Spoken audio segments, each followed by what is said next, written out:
Have you ever felt the weight of jealousy? The kind that gnaws at your heart until it consumes you entirely? I have. That jealousy shaped my every thought, twisting my love for my brother into something unrecognizable until it dictated my every action. My name is Cain, the firstborn of Adam and Eve, and this is my story, a tale of envy, anger, and the consequences that follow. My brother Abel and I grew up in the shadow of our parents' stories of Eden. To them, Eden was a constant reminder of what had been lost through disobedience. For me, it was a burden, an unattainable standard. How could I ever measure up to a God who once walked with my parents in perfection? That shadow colored everything, making me question whether my toil in the fields could ever truly please Him. They spoke of a paradise lost because of disobedience. Obey God, they would say, and you will be blessed. I took to the soil, working tirelessly to grow crops, while Abel cared for the flocks. Two brothers, two paths. But deep within, a seed of resentment began to grow. We each brought offerings to the Lord.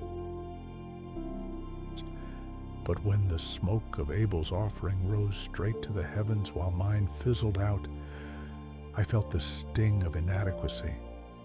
Was I not enough? Was my work in the soil not as worthy as his care for the flocks? These questions plagued me, their weight growing heavier with each passing moment. And with them, bitterness took root in my heart, feeding my growing envy. The Lord looked with favor on Abel's offering and not mine. It was like a dagger to my soul. I couldn't understand it. The rejection felt personal, like a condemnation of my worth. Was my labor in the soil not as noble as Abel's work with the flocks? My mind raced with questions, each one fanning the flames of resentment.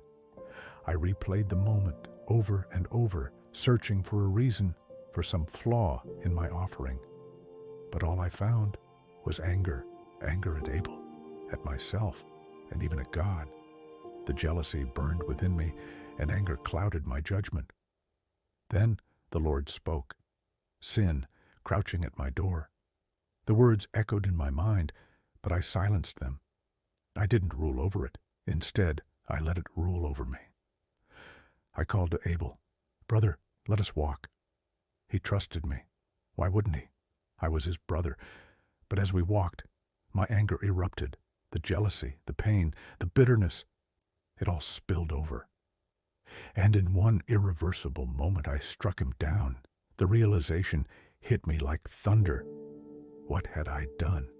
My brother, my own flesh and blood was gone. And then the voice of the Lord came again. "Where is your brother?" I tried to hide my guilt. "I don't know," I said. "Am I my brother's keeper?" But the Lord knew. He always knows. The Lord cursed me. "When you work the ground, it will no longer yield its crops for you. You will be a restless wanderer on the earth." My punishment was more than I could bear, yet even in his judgment, he showed mercy. He marked me, protecting me from those who might take vengeance. A reminder of my sin, but also of his grace. So, what can you learn from my story? First, beware of jealousy. It starts small, but if left unchecked, it can destroy you and those you love. Second, listen to correction. God warned me, but I ignored him. Don't make the same mistake. Finally, understand this. God's justice is swift, but his mercy endures. Even in my darkest moment, he didn't abandon me completely. My brother's blood cries out from the ground, a testament to the price of unchecked sin. But perhaps, through my failure, you can learn to choose a better path. Be your brother's keeper. Let love and humility guide you, not envy and anger. I am Cain, a restless wanderer. my story need not be yours.